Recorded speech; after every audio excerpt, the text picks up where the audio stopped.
हाँ जी स्टूडेंट्स, क्या हाल चाल है आपके? बढ़िया एकदम। कैसी चल रही है तैयारी? ठीक है। हाँ, जर्नल में दिक्कत आती है, आ रही है स्कूल्स वगैरह में भी। ठीक है। तो हम लोगों ने वैसे जर्नल का डे 1 तो करा था कंप्लीट हम लोगों ने, और उसके ऊपर हमारी वीडियो भी तैयार है, हाँ कि ना? लेकिन आज जो मैं आपको जर्नल कराने वाला हूँ, आज जो मैं आपसे जर्नल की बातें करने वाला हूँ, वो सिर्फ और सिर्फ कौन सी ट्रांजेक्शन्स की होंगी? बैंकिंग से रिलेटेड। बैंकिंग ट्रांजेक्शन्स को कैसे रिकॉर्ड करते हैं book in the books of accounts, right? मतलब चैप्टर अभी भी जर्नल ही है, लेकिन बैंकिंग से रिलेटेड तमाम एंट्रीज, कौन कौन सी एंट्रीज होती हैं बिजनेस में। बैंक का बहुत बड़ा रोल है, ये याद रखना। बिल्कुल जैसे हम अपने घर में कैश वगैरह नहीं रखते हैं, हम भी चाहते हैं कि हमारा कैश सेफ रहे, तभी हम बैंक में पैसा डिपॉजिट करा लेते हैं और जब चाहिए होता है उसमें से पैसा विड्रॉ करते हैं। ऐसे ही है, कैश भी हमारे लिए एसेट है। बिल्कुल वो कोई ऐसी चीज जो हमें बेनिफिट प्रोवाइड करती है आज भी और फ्यूचर में भी, जो हमें बेनिफिट देगी, वो हमारे लिए हमेशा से एसेट्स होते हैं, हाँ कि ना?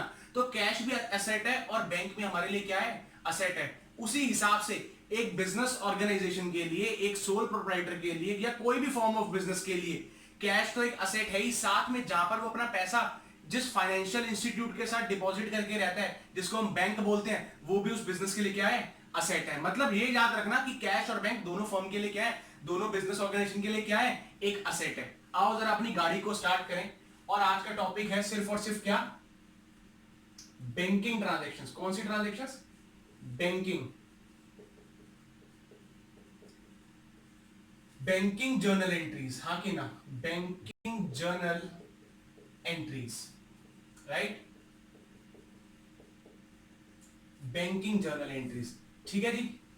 आओ जरा इसको स्टार्ट करने से पहले हमेशा की तरह मैं रूल्स लिख देता हूं, जिससे हमें आसानी होती है। क्या रूल्स है हमारे? असेट्स, एक्सपेंसेस, लॉस अगर बिजनेस में बढ़ते हैं तो डेबिट, और अगर बिजनेस में घटते हैं तो क्रेडिट, राइट? और इनकम, कैपिटल और लायबिलिटी, अगर ये बिजनेस में बढ़ती हैं तो क्रेडिट, और अगर ये बिजनेस में घटती हैं तो डेबिट। ठीक है ना? ये तो रूल्स हो गए एक हिसाब से, जो कि हमें याद रखने हैं। मतलब इसके बिना जर्नल करना पॉसिबल नहीं है, एक्चुअली इसके बिना अकाउंटिंग करना ही पॉसिबल नहीं है। दोबारा से एक बार मेरे साथ साथ बोल ले सब लोग। Assets, expense, loss, assets, expense, loss. पहला 3 का पेयर यही मैं कहता हूं हमेशा, assets, expense, loss. Assets, expense, loss बढ़ेंगे तो डेबिट, घटेंगे तो क्रेडिट। ध्यान रखना, असेट्स, एक्सपेंस, लॉस बढ़ेंगे तो डेबिट, घटेंगे तो क्रेडिट। और दूसरा पेयर किस चीज का? Income, capital, liability. Income, capital, liability. इसको इसी सीक्वेंस में याद करोगे तो दिक्कत नहीं आने वाली है। ये बात क्लियर है? Assets, expense, loss, assets, expense, loss, और दूसरा पेयर कौन सा? Income, capital, liabilities. ये बात तो ठीक है। ये रूल्स तो आपको याद ही रखने पड़ेंगे, ठीक है? इसकी मदद से फिर पूरी अकाउंटिंग हम लोग कर सकते हैं, ये याद रखना। इसको कभी नहीं भूलना है। रात को 2 बजे भी कोई आपसे पूछे तो तुरंत चालू हो जाना। ये बात तो ठीक है? सर ठीक है। आओ जरा बात करें, हम लोग यहाँ पर बैंकिंग की बात करने वाले हैं। तो पहली बात यहां ब्रैकेट में मैं आपको लिख देता हूं कि बैंक बिजनेस के लिए है क्या? बैंक बिजनेस के लिए एक असेट है। बताओ हाँ कि ना? बिल्कुल, बैंक बिजनेस के लिए असेट है। तो असेट जब जब बढ़ेगा तो कहां आएगा? डेबिट में। और असेट जब जब घटेगा तो कहां आएगा? क्रेडिट में। इसका मतलब जब भी बिजनेस का बैंक बढ़ने वाला है, इसका मतलब बिजनेस का असेट बढ़ने वाला है, और असेट बढ़ेगा तो क्या? डेबिट। बिल्कुल उसी हिसाब से जब जब हम बैंक में से पैसा निकलवाएंगे तो हमारा बैंक कम होगा, बिजनेस का बैंक कम होगा, या कह लो बिजनेस का असेट क्या हो रहा है? कम हो रहा है। असेट कम होगा तो हमेशा कहां रिकॉर्ड करा जाएगा? क्रेडिट साइड में। इसमें कोई दिक्कत तो बताओ। ये बात भी क्लियर होगी? बिल्कुल। असेट बढ़ेंगे तो डेबिट में बिजनेस में, और अगर असेट घटेंगे तो क्रेडिट। और याद रखना, हम लोग जो अकाउंटिंग करते हैं वो हमेशा कौन सा कॉन्सेप्ट फॉलो करते हुए करते हैं? Business entity concept. बिल्कुल, बिजनेस एंटिटी कॉन्सेप्ट, जो कि बताता है कि बिजनेस अलग है और उसका ओनर अलग है। They both are separate entities. और बुक्स के अंदर अकाउंट्स बनाते समय सिर्फ और सिर्फ फाइनेंशियल ट्रांजैक्शन अगर रिकॉर्ड होगी तो किसके पॉइंट ऑफ व्यू से? बिजनेस के पॉइंट ऑफ व्यू से।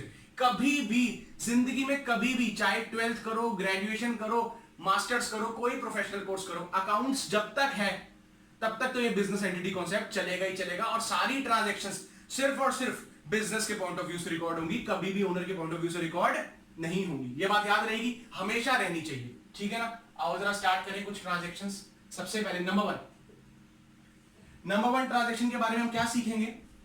आओ जरा। नंबर 1 ट्रांजैक्शन है व्हेन कैश इज डिपॉजिटेड।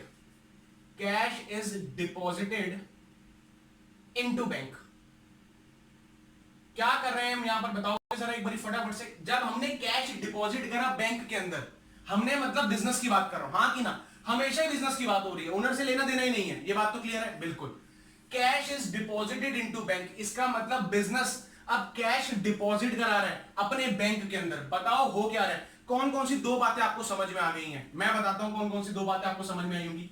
पहला, एक तो हमारा बैंक बढ़ रहा है बिल्कुल, क्योंकि बिजनेस बैंक में जाके कैश जमा करा रहा है, तो बिजनेस का बैंक तो क्या हो रहा है, बढ़ रहा है।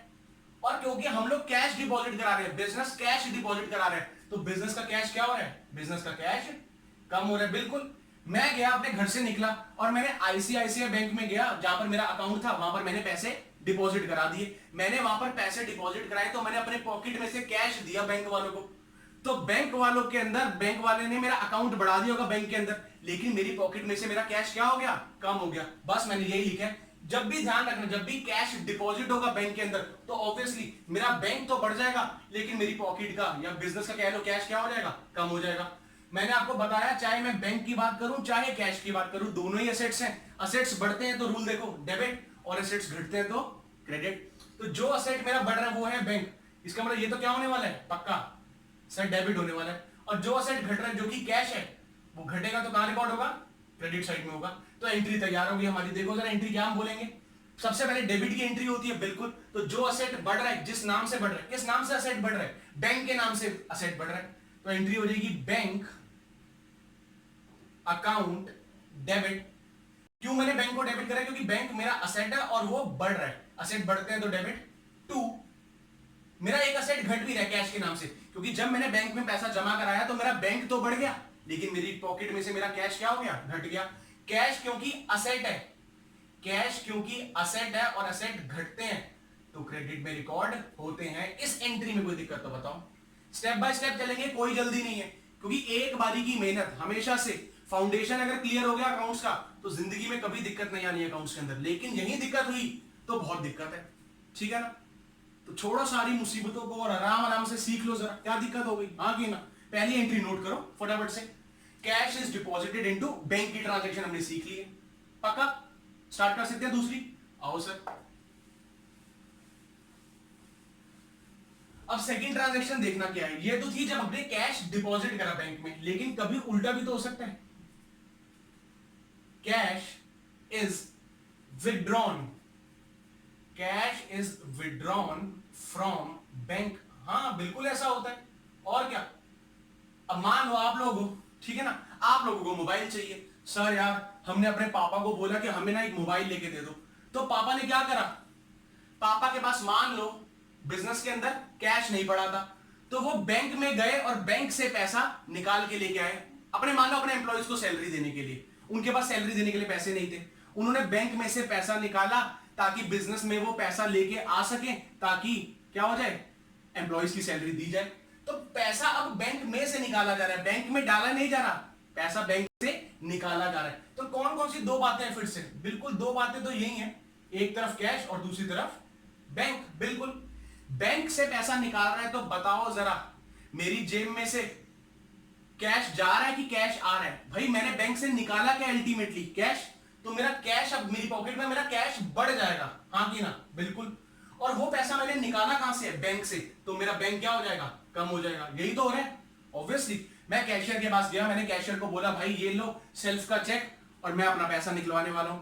मैंने सेल्फ का चेक दिया तो उसने मुझे कैश दे दिया, तो बताओ मेरा कैश बढ़ा कि नहीं बढ़ा, बिल्कुल बढ़ा। और वो कैश मैंने निकाला कहां से है, बैंक, जो कि मेरे लिए असेट है, लेकिन यहां पर बैंक के नाम से मेरा असेट कम हो रहा है, क्योंकि उसमें से मैंने पैसा विड्रॉ करा है। बस जो असेट बढ़ता है आपको पता ही है, असेट्स बढ़ते हैं तो डेबिट और असेट्स घटते हैं तो क्रेडिट। तो जो असेट बढ़ रहा है मैं उसे क्या करूंगा, डेबिट। कैश बढ़ रहा है इसलिए डेबिट, और बैंक घट रहा है जो कि है असेट ही, लेकिन क्योंकि घट रहा है इसलिए सर उसे हम क्या करेंगे, क्रेडिट। तो एंट्री अब आपके सामने, बताओ जरा फटाफट से बताएं। आप कहोगे सर कैश बढ़ रहा है डेबिट में, तो कैश अकाउंट डेबिट टू, मेरा बैंक घट रहा है इसलिए cash account debit to bank account.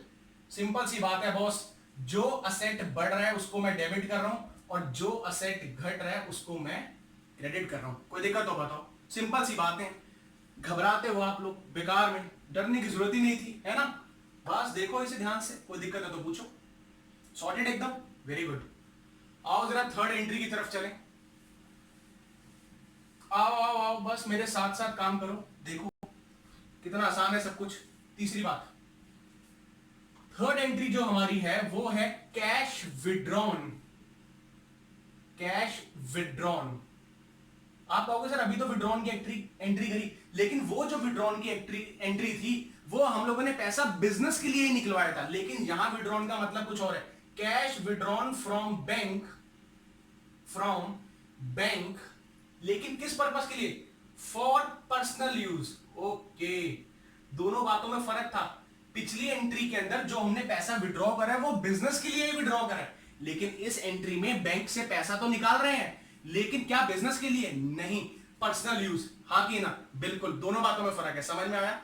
तो आओ जरा, ये तो आप सबको पता है कि जब भी पर्सनल यूज वर्ड आ जाता है इसका मतलब वो बिजनेस के लिए तो नहीं हो रही बात। हाँ कि ना? पर्सनल यूज का मतलब है हाउस होल्ड पर्पस के लिए उसने कुछ पैसा अपने बिजनेस में से, बिजनेस के बैंक में से निकाल लिया। तो एक तरफ ये तो पक्का है कि बिजनेस का बैंक में से क्योंकि पैसा निकाला जा रहा है, तो बिजनेस का बैंक क्योंकि असेट है वो क्या हो रहा है? कम हो रहा है। ये बात तो बिल्कुल क्लियर है सर, हम पैसा निकाल रहे हैं बैंक में से, हमारा बैंक तो ऑब्वियसली क्या होगा? कम होगा। बैंक असेट है, असेट कम होते हैं तो क्रेडिट। तो ये तो पक्का है सर कि इस बैंक को आप कहां लिखने वाले हो? क्रेडिट में। सर डेबिट में क्या लिखेंगे? जब भी प्रोपराइटर बिजनेस में से, चाहे वो कैश हो चाहे वो बैंक में से पैसा हो, कहीं से भी अगर पैसा निकाले, और पर्पस होना चाहिए, लेकिन ध्यान रखना कौन सा पर्पस? हाउस होल्ड यूज या कह लो पर्सनल यूज। उस केस के अंदर जो वर्ड इस्तेमाल होता है वो होता है ड्रॉइंग्स। जब भी पर्सनल यूज के लिए चाहे पैसा निकाला जाए, चाहे स्टॉक निकाल लिया जाए बिजनेस में से, किसी भी चीज के लिए, क्योंकि पैसा अगर पर्सनल यूज के लिए है या स्टॉक अगर पर्सनल यूज के लिए निकाला है, तो पर्सनल यूज जैसे वर्ड आ गया या कह लो हाउस होल्ड यूज जैसे वर्ड आ गया, आप समझ जाना वहां पर आप जो वर्ड इस्तेमाल करोगे वो कौन सा होगा? ड्रॉइंग्स। मतलब ड्रॉइंग्स वर्ड आते ही आप ये समझ जाओगे कि उस बंदे ने पैसा या सामान अपने पर्सनल यूज के लिए निकाला होगा, बिजनेस यूज के लिए नहीं। ये बात तो ठीक है। तो बस ड्रॉइंग्स बिजनेस के लिए एक हिसाब से क्या है? एक एक्सपेंस है।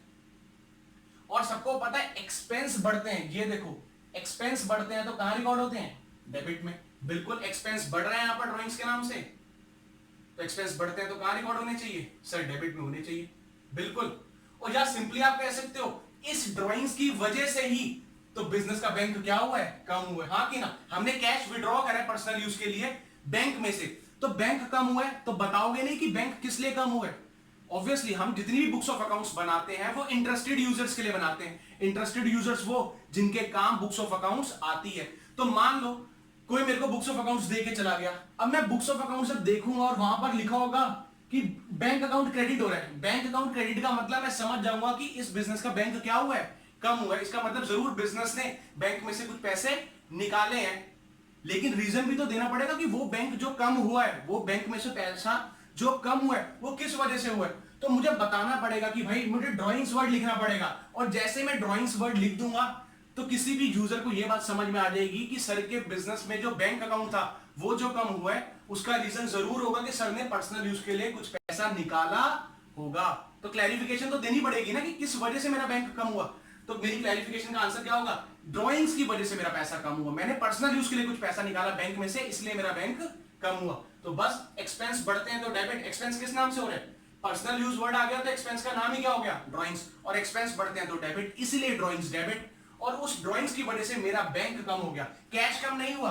अगर मैंने कैश विड्रॉ करा हुआ था तो मैं कहता कि मेरा कैश कम हुआ है, लेकिन पैसा क्योंकि मैं बैंक से निकाल रहा हूं तो मैं कहूंगा मेरा बैंक कम हुआ है। बैंक भी असेट है, असेट कम होता है तो क्रेडिट। लेकिन पहले क्योंकि डेबिट एंट्री करी आती है तो मैं सबसे पहले क्या करूंगा?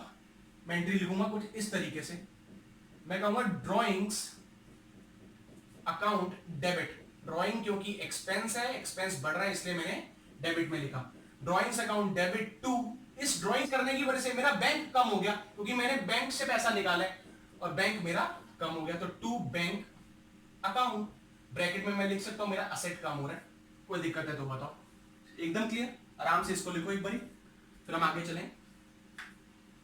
ठीक है जी, एकदम तीनों एंट्रीज एकदम क्लासिक तरीके से याद हो गई, समझ में आ गई, सब कुछ हो गया? हाँ जी सर हो गया। बस देख लो कितना आसान है। आओ जरा फोर्थ एंट्री डिस्कस करें। फोर्थ एंट्री में क्या हो रहा है, मान लो paid to creditors, paid to creditors by cheque, paid to creditors by cheque. अब चेक वर्ड आ जाए, ड्राफ्ट वर्ड आ जाए, ये सारी चीजें बैंक को रिलेट करती हैं, ये तो दिमाग में बिल्कुल बिठा लो, ठीक है ना। चाहे चेक आए, चाहे ड्राफ्ट आए, या कोई भी ऐसा इंस्ट्रूमेंट जो बैंक में इस्तेमाल होता है, उसके लिए वर्ड हमेशा बैंक इस्तेमाल होगा, कोई दिक्कत तो नहीं है। चेक हो, ड्राफ्ट हो, डीडी हो, कोई भी इंस्ट्रूमेंट जो कि बैंक में इस्तेमाल होता है, वो सारी चीजों के लिए बिजनेस कौन सा वर्ड इस्तेमाल करता है, बैंक। ये बात तो क्लियर है। अब बैंक देखो क्या कर रहा है, मैं अपने क्रेडिटर को कैश नहीं दे रहा। क्रेडिटर कौन होता है, जिससे मैंने उधार में माल खरीदा होगा, तो क्रेडिटर मेरी लायबिलिटी होगी कि नहीं होगी, बिल्कुल। मैंने जब क्रेडिटर से उधार में माल खरीदा होगा, तो मैंने उसे प्रॉमिस करा होगा कि मैं तेरे पैसे तेरे को दे दूंगा, 10 दिन बाद मैं तेरे पैसे तेरे को दे दूंगा। तो जब मैं पेमेंट फ्यूचर में करने की बात करता हूं, तो बिजनेस की लायबिलिटी क्या होती है, बिजनेस के लिए लायबिलिटी बढ़ गई है, इसलिए कौन सी साइड में दिख रही होगी, पक्का है क्रेडिट में। देखो सामने लायबिलिटी बढ़ती है तो क्रेडिट, घटती है तो डेबिट। लेकिन जब मैंने उधार में माल खरीदा होगा, परचेस, मान लो ये डस्टर्स खरीदे हमने, अब ये 100 डस्टर खरीद लिए, 100 डस्टर की पेमेंट मैंने बोला मैं 10 दिन बाद करूंगा, तो खुद बताओ 10 दिन बाद मेरे को उस सप्लायर को पेमेंट करनी है, तो मेरी लायबिलिटी बढ़ गई कि नहीं बढ़ गई, बर्डन है मेरे ऊपर कि मुझे उस बंदे को पैसा देना है। तो जब मेरी लायबिलिटी बढ़ी होगी, तो कौन सी साइड में दिख रही होगी, बढ़कर क्रेडिट में दिख रही होगी। मैंने क्या एंट्री करी होगी, जरा यहां देखो समझने के लिए। मैंने जब मान लो डस्टर खरीदे होंगे, तो मैंने एंट्री करी होगी अपने लिए डस्टर। भाई डस्टर में मैं डील नहीं करता, डस्टर तो मेरे लिए असेट है, हाँ कि ना। जिसमें हम डील करते हैं उसके लिए वर्ड इस्तेमाल होता है परचेजेस, लेकिन मेरा काम तो डस्टर बेचना है ही नहीं। मैं तो डस्टर अपने पर्सनल यूज के लिए ले रहा हूं, अपने बिजनेस के पर्सनल यूज के लिए ले रहा हूं, तो डस्टर मेरा असेट बन जाएगा, और असेट बढ़ते हैं तो डेबिट। तो मैंने एंट्री क्या करी होगी, डस्टर अकाउंट डेबिट, क्योंकि असेट बढ़ रहा है डस्टर के नाम से, हाँ कि ना। टू कैश लिखा होगा, बिल्कुल नहीं, मैं तो पेमेंट ही नहीं कर रहा, मैं उसको कह रहा हूं कि मैं 10 दिन बाद पैसे दे दूंगा, तो मैंने टू क्या करा होगा, टू क्रेडिटर, मतलब मैंने अपनी लायबिलिटी एक्सेप्ट कर ली। क्रेडिटर वो पर्सन है जिसको मेरे को पैसा देना होता है, और डेटर वो पर्सन होता है जिससे मुझे पैसा लेना होता है। तो क्रेडिटर को पैसा देना है फ्यूचर में, मतलब बिजनेस की लायबिलिटी क्या हो रही है, बढ़ रही है, इसलिए मैंने क्रेडिट में लिखी है। ये बात तो पक्का क्लियर है, बिल्कुल। लेकिन आज मैं इसी क्रेडिटर को पैसा चुकाने वाला हूं, कैश के थ्रू नहीं, चेक के थ्रू। अब जरा मुझे एक चीज बताओ, यहां तो मैंने लायबिलिटी एक्सेप्ट कर ली है, मैं यहां पर क्रेडिटर को क्रेडिट साइड में इसलिए लिख रहा हूं क्योंकि मैंने अपनी लायबिलिटी एक्सेप्ट कर ली है, और लायबिलिटी मेरी बढ़ के दिख रही है बिजनेस के अंदर कि मुझे उसको पैसा पे करना है। लायबिलिटी बढ़ के दिखती है तो क्रेडिट में, लेकिन जब आज मैं लायबिलिटी को पे करने के लिए आया हूं, तो बताओ लायबिलिटी पे कर रहा हूं तो मेरी लायबिलिटी बढ़ रही है कि घट रही है, बस इतना बता दो। जब तक मैंने उसके पैसे नहीं दिए थे तब तक तो मेरी लायबिलिटी बढ़ के दिख रही थी, तभी क्रेडिट साइड में दिख रही थी। लेकिन आज तो मैं कह रहा हूं कि क्रेडिटर को मैंने बुलाया अपने घर पे, मैंने बोला मेरे भाई तू मेरे घर पे आ, तू मेरे ऑफिस में और मुझसे पैसा ले ले, तो आज मेरी लायबिलिटी बढ़ रही होगी कि घट रही होगी, सर आज आपकी लायबिलिटी घट रही होगी। क्रेडिटर के नाम से हमारी लायबिलिटी क्या हो रही है, घट रही है, क्योंकि आज हम उसको पैसा दे रहे हैं। लायबिलिटी बढ़ती क्रेडिट में है, देखो लायबिलिटी बढ़ती क्रेडिट में, घटती कहां पर है, डेबिट में। इसीलिए जो एंट्री होगी ये तो पक्का है कि मैं क्या करने वाला हूं, मैं अब क्रेडिटर अकाउंट को क्रेडिट नहीं बल्कि क्या करूंगा, डेबिट करूंगा। जब लायबिलिटी एक्सेप्ट करी थी तो लायबिलिटी बढ़ के दिख रही थी क्रेडिट साइड में, क्योंकि आज लायबिलिटी पे होने के दिन है तो लायबिलिटी कम हो रही है, लायबिलिटी कम होती है तो डेबिट में होगी।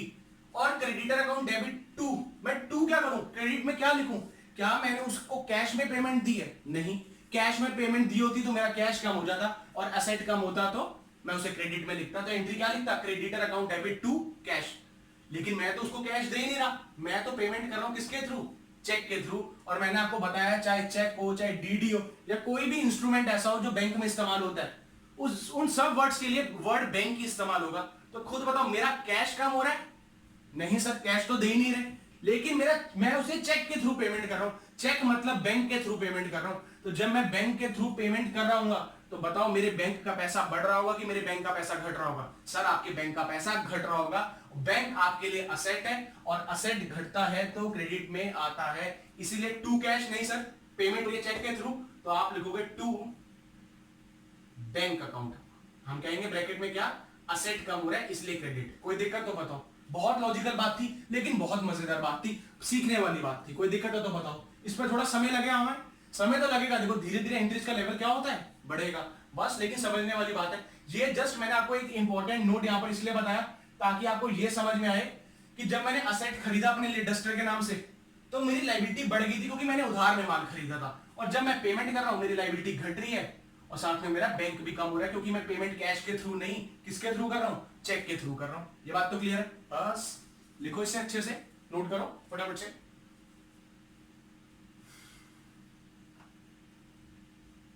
ठीक है जी, चलो नेक्स्ट एंट्री की बात करते हैं। Entry number 5th। Entry number 5th आओ जरा। एंट्री नंबर 5th क्या है? Paid expenses. Paid expenses through किसके थ्रू? Through bank. बड़ी सिंपल बात है, बिजनेस है तो खर्चे हैं और बिना खर्चे करे प्रॉफिट कमाया नहीं जा सकता, ये तो आप समझते ही हो। लेकिन यहां पर नॉर्मली हम अगर बात करते हैं नॉर्मली तो हमें लगता है कि एक्सपेंसेस तो हम कैश दे के पे कर रहे होंगे, लेकिन ऐसा भी तो हो सकता है कि हमने बैंक को इंस्ट्रक्शंस दे दी है, या कह लो अगर हम कोई भी खर्चा अपना निपटाने वाले हैं तो वो हम कैश में इस्तेमाल ही नहीं करते, हम कहते हैं भाई ये चेक ले लो, ये डीडी ले लो, या कोई भी ऐसा मोड जो बैंक के थ्रू इस्तेमाल हो, हम कैश नहीं देते, मतलब हम अपने सारे खर्चे थ्रू बैंक ही निपटाते हैं। तो खुद बताओ, जब मैं कैश में देता, अगर मैं कोई पेमेंट कैश में देता तो मेरा कैश कम होता, अब मैं बैंक के थ्रू पेमेंट दे रहा हूं तो मेरा बैंक कम होगा। बड़ी सिंपल बात नहीं है सर, ये तो बड़ा आसान है, ऑब्वियस है सर। मैं कैश दे के आऊंगा सेलर को तो मेरा कैश कम होगा, और अगर मैं किसी को पेमेंट चेक के थ्रू दूंगा या बैंक के थ्रू दूंगा तो मेरा बैंक कम होगा। दोनों ही असेट्स हैं, असेट्स बढ़ते हैं तो डेबिट, असेट्स घटते हैं तो क्रेडिट। आओ जरा, मान लो यहां पर एक्सपेंस के नाम से क्या है? रेंट है, और दूसरी तरफ मैं बैंक के थ्रू पेमेंट दे रहा हूं, तो ये तो पक्का है कि मेरा बैंक क्या हो रहा है? मेरे बैंक का पैसा कम हो रहा है, और बैंक मेरे लिए असेट होता है। असेट कम होने का मतलब है कहां रिकॉर्ड होने वाला है? पक्का क्रेडिट साइड में। रेंट बिजनेस के लिए एक्सपेंस है, और एक्सपेंस अगर होता है बढ़ के दिखता है तो कहां रिकॉर्ड होता है? सर डेबिट में होता है। तो दोनों बातें पता तो चल गई। बैंक कम हो रहा है क्योंकि पेमेंट जा रही है बैंक के थ्रू, तो ये तो पक्का है कि क्रेडिट साइड में क्या लिखूंगा मैं? टू बैंक लिखूंगा, ये तो पक्का है। टू बैंक लिखने का मतलब ही क्या हुआ कि सर आपका असेट कम हो रहा है बैंक के नाम से, आपके बैंक में से जरूर पेमेंट जा रही है, आपके बैंक में पैसा कम हो रहा है। लेकिन अगर मैं सिर्फ इतनी बात लिख दूं तो सारे यूजर्स मुझसे पूछेंगे, जो लोग मेरी बुक्स ऑफ अकाउंट्स यूज करते हैं, चेक करते हैं, वो कहेंगे सर आपका बैंक तो कम हुआ, ये तो समझ में आ गया कि आपके बैंक में से पैसा क्या हो रहा है? कम हो रहा है, लेकिन सर किस वजह से कम हो रहा है वो तो आपने हमें बताया नहीं। तो मैं यहां पर डेबिट साइड में वो चीज लिखूंगा जिसकी वजह से मेरा बैंक क्या हो रहा है? कम हो रहा है। तो आप अपने आप देखो जरा, एंट्री के थ्रू जो ऊपर ट्रांजैक्शंस लिखी है उसके थ्रू देखो कि मेरा किस रीजन की वजह से बैंक कम हो रहा है। क्यों मेरे बैंक में से पैसा काटा गया? सर मेरे बैंक में से पैसा इसलिए काटा गया क्योंकि मैंने बैंक के थ्रू किसकी पेमेंट कर दी? तो मेरा एक्सपेंस मतलब किस नाम से हो रहा है? रेंट के नाम से हो रहा है, और एक्सपेंस बढ़ते हैं तो डेबिट, इसीलिए मुझे रेंट को डेबिट करना पड़ेगा। Rent account debit to bank account, इसका मतलब रेंट के नाम से मेरा एक्सपेंस बढ़ रहा है, और एक्सपेंस बढ़ते हैं तो डेबिट, और मेरा बैंक कम हो रहा है क्योंकि मैं पेमेंट कैश के थ्रू नहीं कर रहा, किसके थ्रू कर रहा हूं? बैंक के थ्रू। इसलिए मैंने यहां पर टू कैश नहीं टू बैंक लिखा है। जब जब बैंक के थ्रू पेमेंट होगी तो बैंक कम होगा, और ऑब्वियसली अगर कैश के थ्रू होती पेमेंट तो मेरा कैश कम होता। कोई दिक्कत तो नहीं? बहुत बढ़िया, सब क्लियर हो गया। देखो 5th एंट्रीज तक देखो हम आ भी गए हैं, सारा काम हो गया लगभग हमारा, ठीक है ना। चलो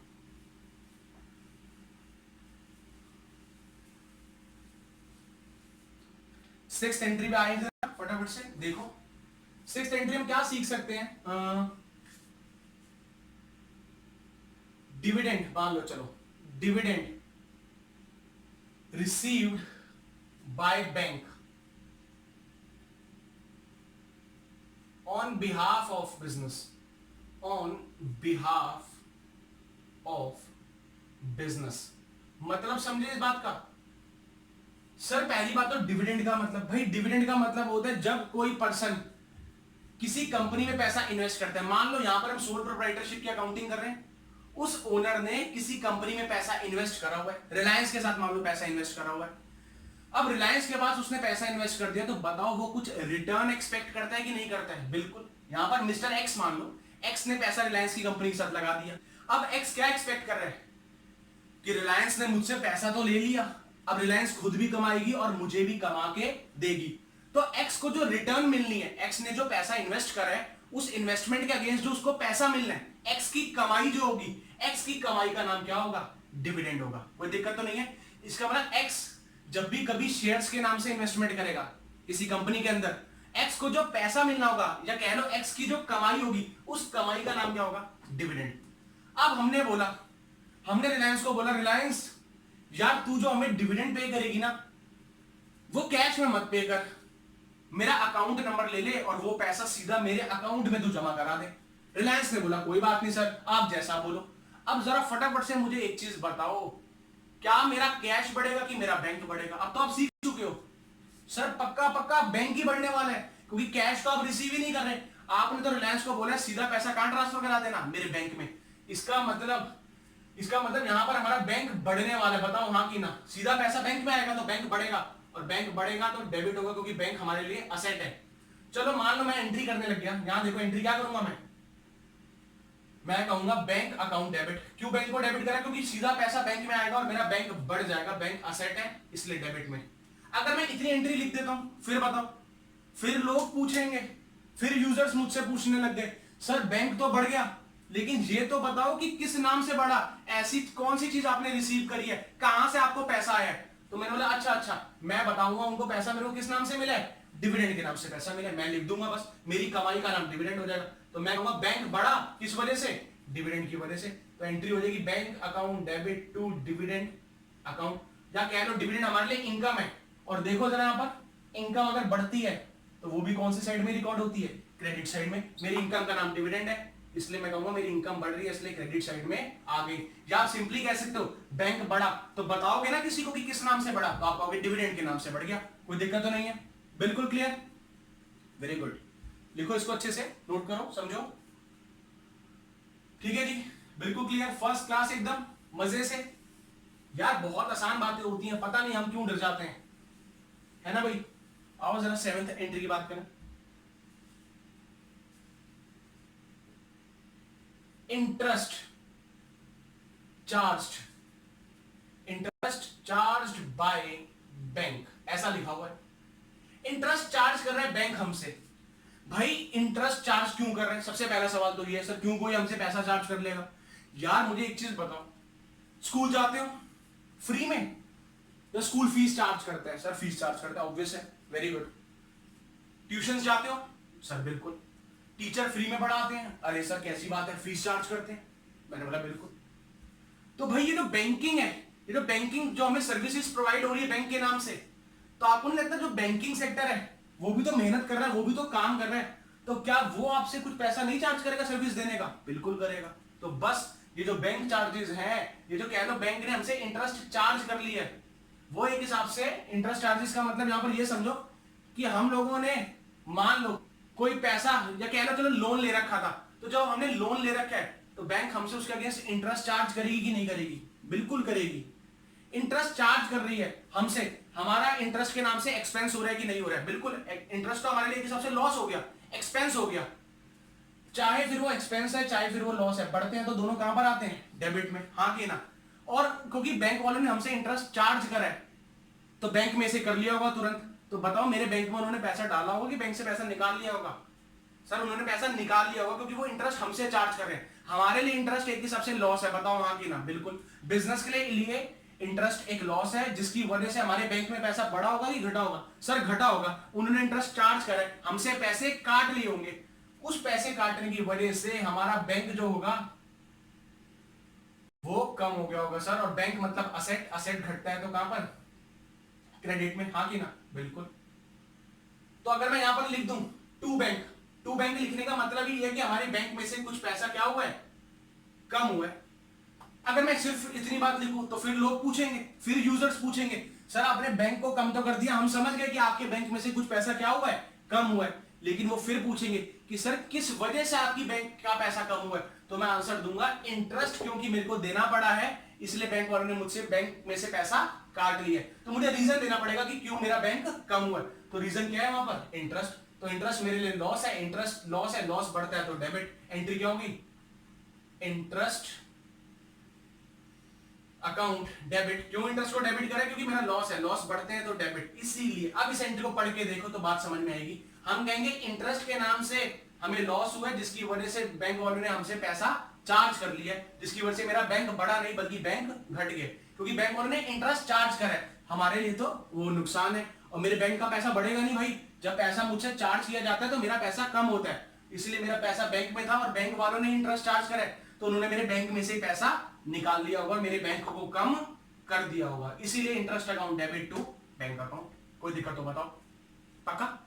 बस बस होने वाला काम, बस क्लियर? रब करूं इसे? चलो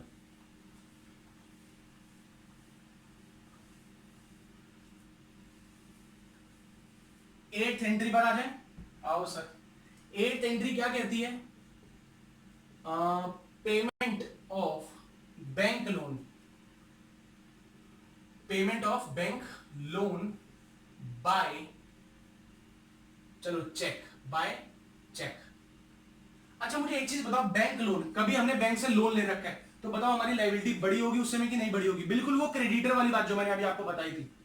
मैंने किसी को पैसे फ्यूचर में देने हैं, मतलब बिजनेस ने किसी को पैसे फ्यूचर में देने हैं, तो बिजनेस की लायबिलिटी थी कि नहीं थी? बिल्कुल लायबिलिटी थी। और लायबिलिटी जब बढ़ के दिख रही होगी तो कौन सी साइड में? क्रेडिट साइड में, हाँ कि ना? लेकिन आज मैं उस लायबिलिटी को चुकाने आया हूं, तो बताओ मेरी लायबिलिटी अब बढ़ रही है कि घट रही है? सर घट रही है। लायबिलिटी बढ़ती क्रेडिट में, घटती कहां पर है?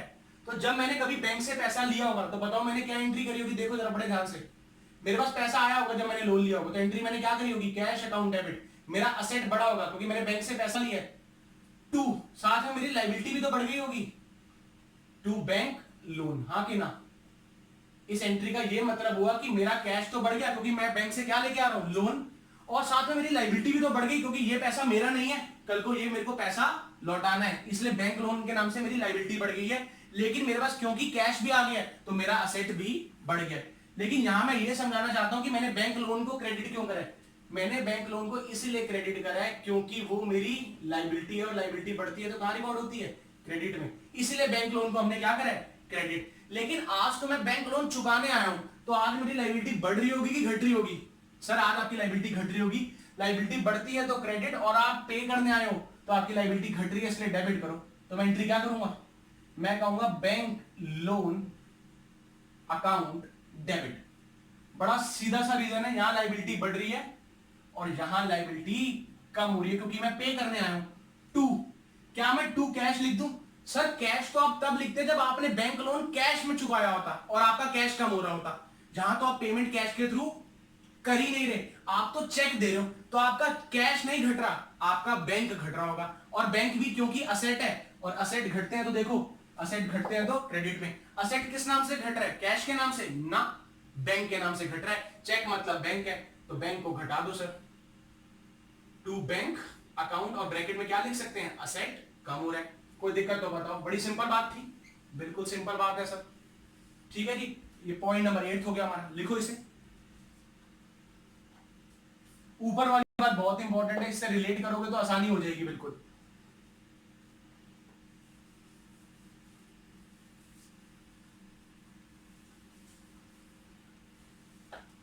और डिस्कस करें 9 पॉइंट। 9 पॉइंट क्या कहता है? 9 पॉइंट कहता है कि अगर मान लो किसी के पास एक अकाउंट है, कौन से बैंक में? पीएनबी में। हो सकता है, बिल्कुल हो सकता है सर। और हम चाहते हैं कि हम अपने पीएनबी के कुछ फंड्स सीधा पीएनबी से कहां ट्रांसफर कर दें? एसबीआई के अकाउंट में।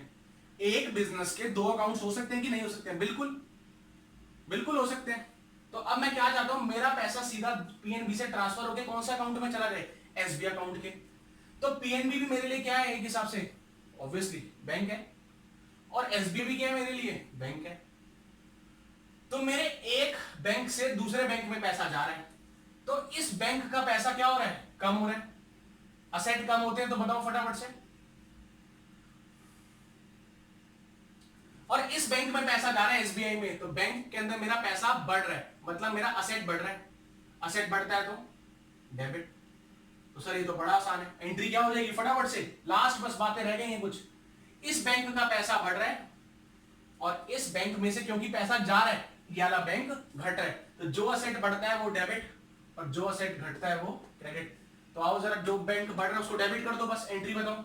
आप कहोगे सर एसबीआई अकाउंट डेबिट, क्योंकि ये वाला बैंक हमारा क्या हो रहा है? ये असेट हमारा बढ़ रहा है। 2 कौन सा बैंक घट रहा है? 2 पीएनबी अकाउंट, ये वाला मेरा बैंक असेट क्या हो रहा है? घट रहा है। तो जो असेट बढ़ा मैंने उसे डेबिट करा और जो असेट घटा उसे मैंने क्रेडिट करा। कोई दिक्कत तो बताओ, इतनी बारी नोट करो फटाफट से।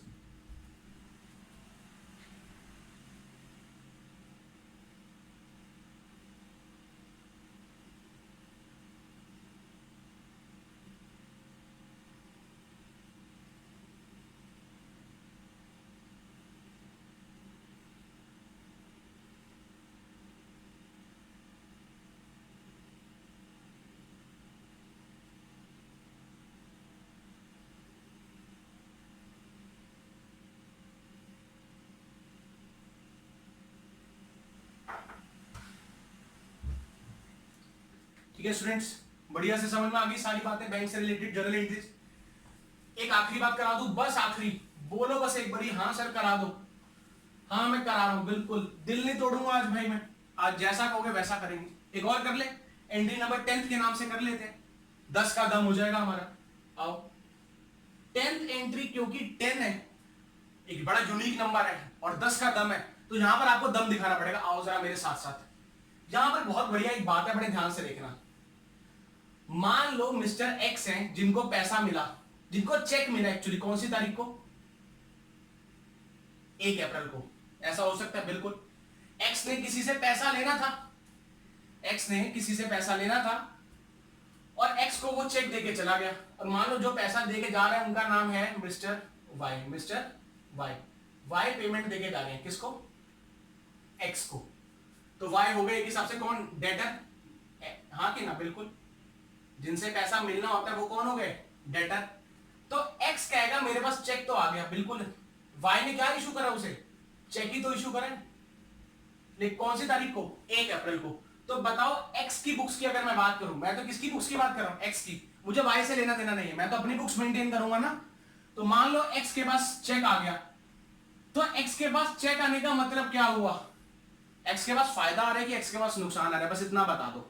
सर फायदा आ रहा है, चेक का मतलब ही फायदा होता है, चेक के थ्रू कल को हमें पैसे मिलते हैं, हाँ कि ना? लेकिन 1 अप्रैल को, अगर 1 अप्रैल को ही उसके पास पैसा आया, या कह लो 1 अप्रैल को जब उसे चेक रिसीव हुआ, उस दिन उसने उस चेक को क्या नहीं कराया? उस दिन उसने उस चेक को बैंक में, कहां पर? बैंक में क्या नहीं कराया? डिपॉजिट नहीं कराया, डिपॉजिट नहीं कराया। ऐसा हो सकता है कि नहीं हो सकता? बिल्कुल ऐसा हो सकता है। अब एक्स के पास पैसे की कमी थोड़ी ना है, एक्स को तो बहुत चेक्स मिलते हैं, तो जरूरी है वो सारे चेक उसी दिन डिपॉजिट कराने के लिए बैंक में डाल देगा? नहीं।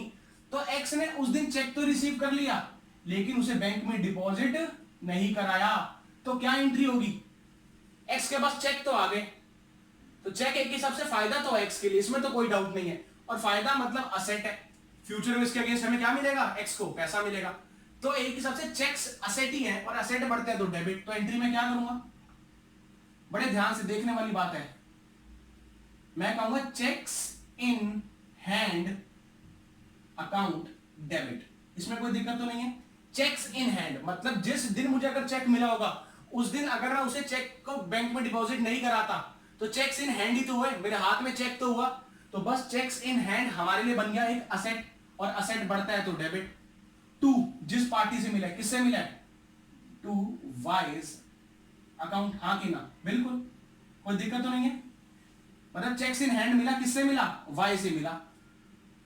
और मान लो मुझे चेक तो कौन सी तारीख को मिल गया था, और मान लो 10 अप्रैल को मैंने उसे बैंक में क्या करा दिया? अब मैं उसे बैंक में क्या करा रहा हूं? उसे मैं बैंक में डिपॉजिट भी करा दिया, बिल्कुल। अब मैंने 1 तारीख को तो ऐसा नहीं करा था, 1 को तो चेक मेरे पास आया था, इसलिए मैंने बोला checks in hand. Checks in hand के नाम से मेरा सेट बढ़ गया था, और जिससे मुझे चेक मिला था मैंने उस पार्टी का नाम लिख दिया। अब लेकिन उस चेक्स इन हैंड को मैं कहां जमा कराने जा रहा हूं? बैंक में जमा कराने जा रहा हूं। तो खुद बताओ, चेक्स इन हैंड को जब मैं बैंक में दूंगा, जब मैं उस चेक को बैंक में दूंगा, तो वो चेक्स इन हैंड मेरा बढ़ रहा है कि चेक्स इन हैंड घट रहा है? बड़े ध्यान से, आराम से। मेरे पास चेक था, मान लो ये रहा, ये देखो, ये देखो, ये चेक था मेरे पास एक। ये चेक को मैं लेके गया बैंक में, और मैंने बोला बैंक ये लो चेक। तो बताओ मेरे पास चेक्स इन हैंड बढ़ा कि चेक्स इन हैंड घट गया? सर चेक्स इन हैंड जब आपके हैंड में था तब तो वो असेट था, डेबिट। अब उसको आप चेक्स इन हैंड को मैंने दे दिया कैशियर को, तो चेक्स इन हैंड बढ़े कि घटे? सर घटे। चेक्स इन हैंड असेट था, बढ़ता था तो डेबिट, घट रहा है तो मैं क्या लिखूंगा? 2 चेक्स इन हैंड, क्योंकि चेक्स इन हैंड घट रहे हैं। लेकिन मैंने उसे चेक्स इन हैंड को बैंक में जमा करा दिया, तो सीधा वो चेक के नाम से मेरा बैंक क्या हो गया होगा? बढ़ गया होगा। बिल्कुल, चेक डालते के साथ ही मेरा बैंक क्या हो गया होगा? बढ़ गया होगा। तो एंट्री क्या हो जाएगी? एंट्री हो जाएगी बैंक अकाउंट डेबिट। बैंक क्यों डेबिट हो रहा है? क्योंकि मेरा असेट बढ़ रहा है। और चेक्स इन हैंड जो कभी मेरा बढ़ के दिख रहा था असेट के नाम से, आज क्योंकि मैंने उसे जमा करा दिया तो वही चेक्स मेरे कम हो गए, मतलब मेरे असेट कम हो गए। तो जो असेट बढ़ा वो डेबिट और जो असेट घटा वो क्रेडिट। बहुत ध्यान से देखने वाली बात है। ये तब की बात है जब मुझे चेक तो मिल जाए किसी पार्टी से, लेकिन मैं उसे उस सेम डे डिपॉजिट नहीं कराऊं। तो पहले मैं ये एंट्री करूंगा चेक्स इन हैंड रिसीव करने की, और कभी ना कभी उस चेक्स इन हैंड को मैं बैंक में जमा करा दूंगा, जिससे मेरा बैंक बढ़ जाएगा और चेक्स ऑब्वियसली मेरे क्या हो जाएंगे? कम हो जाएंगे। बड़ी सिंपल लॉजिक है। ये तब की बात है जब मैं सेम डे चेक को डिपॉजिट नहीं करा रहा, याद रखना। लेकिन सर अगर मैं सेम डे कर देता तो बता दो। मैंने बोला देखो, सेम डे अगर मतलब मुझे चेक कौन सी तारीख को मिला? 1 अप्रैल को, और मैंने उसे बैंक में डिपॉजिट भी कब करा दिया? 1 अप्रैल को ही। तो क्या होगा? वहां पर कोई चेक्स इन हैंड का रोल नहीं होगा, वहां पर तो सीधा ही मेरा बैंक क्या हो जाएगा? बढ़ जाएगा। ध्यान रखना, जब मैं सेम डे चेक रिसीव करूं, सेम डे उसे बैंक में क्या करा दूं? डिपॉजिट, तो सीधा मेरा पैसा बैंक को बढ़ा देगा। तो बैंक मेरा असेट है, तो एंट्री क्या हो जाएगी? बैंक अकाउंट डेबिट, क्योंकि सीधा मेरा असेट बढ़ जाएगा बैंक के नाम से। 2 पार्टी का नाम मुझे जिससे चेक मिला है, 2 वाई अकाउंट। कोई दिक्कत नहीं? बड़े ध्यान से, ये सेम डे वाली बात है। जब मुझे पैसा चेक मिला हो 1 अप्रैल को और डिपॉजिट भी कब हो जाए? 1 अप्रैल को, तो वहां पर कोई चेक्स इन हैंड की बात नहीं होगी। वहां तो सीधा बैंक बढ़ेगा और जिसके थ्रू बढ़े मैं उस पार्टी का नाम लिख दूंगा। कोई दिक्कत है तो बताएं। ठीक है जी, तो बस काम खत्म। 10 का गम हो गया हमारा। बैंकिंग ट्रांजैक्शंस बहुत इंपॉर्टेंट और बहुत ही कॉन्सेप्चुअल तरीके से, जो कि बहुत इंपॉर्टेंट है। दिस इज द पीरियड, मैं हमेशा से बोलता हूं, जो बिगिनर्स हैं या कह लो जिनको भी जर्नल एंट्री स्ट्रॉन्ग करनी है, यार अकाउंट्स में बिना जर्नल के तो भूल जाओ। बैकबोन कहूंगा मैं इसको, सबसे इंपॉर्टेंट। एक बार मेरा कहना मान जाओ, वैसे तो अच्छे बच्चे हो आप लोग, ठीक है ना। एक बार अगर हम लोग सीख गए ना जर्नल बनाना, यार मैं कह रहा हूं पूरी 11th या पूरे जो बिगिनर्स हैं, जो भी स्टूडेंट्स देख रहे हैं, उनके लिए लाइफ यार बहुत आसान बन जाएगी और आप लोग के लिए भी बन जाएगी। एक बार इस बात पे ट्रस्ट करके देखो और मेहनत कर लो, 10 गुना मेहनत कर लो एक बार इस जर्नल के ऊपर। हर एक क्वेश्चन प्रैक्टिस करो, समरीज बनाओ, नोट्स बनाओ, एंट्रीज दिमाग में बिठाओ और देखो पूरी बुक कैसे कंप्लीट होती है। और एक दिन मुझे तुम थम्स अप दे दोगे, कहोगे सर थम्स अप लो, क्योंकि आपके कहने के अनुसार ये सब कुछ चल रहा था और सब बढ़िया है। देखो भाई, मैंने अपनी मेहनत तो कर दी, ये बात तो क्लियर है। मेरा जितना काम था मैंने निपटा दिया, अब बारी आती है आप लोगों की। और देखो भाई, साथ तो देना ही पड़ेगा। हम लोग सब लगे पड़े हैं एक साथ, सबका मिशन एक ही है, अकाउंट्स का मास्टर बनना। हाँ कि ना? अकाउंट्स का मास्टर मतलब यहां से अकाउंट्स आनी चाहिए, ठीक है ना। रट्टे से बात नहीं बनने वाली है, समझते हो आप लोग। तो कॉम्पिटिटिव जमाना है, आगे चल के कोई भी जॉब, किसी भी प्रोफेशनल कोर्स में अगर आप जाते हैं तो वहां पर बेसिक स्ट्रांग होना तो एक मिनिमम बार समझो, मतलब तो रिक्वायर्ड है ही, उसके बिना तो दाल नहीं गलने वाली यार। तो अगर 11th स्टैंडर्ड में हो या बिगिनर्स हो अकाउंट्स के, तो यार दिस इज द क्लास देखनी बहुत जरूरी है। और बाकी प्लेलिस्ट चेक करें, क्लास 11th के नाम से प्लेलिस्ट बनी हुई, जहां पर सारे बेसिक्स भी मैंने कवर करे हुए हैं। तो यार जाओ उसे देखो और क्लियर करो अपने कॉन्सेप्ट्स, राइट स्टूडेंट्स। और कुछ मैं कहता ही नहीं कभी भी आप लोगों को, ठीक है ना। चलिए, ऑल दी बेस्ट, नोट करो।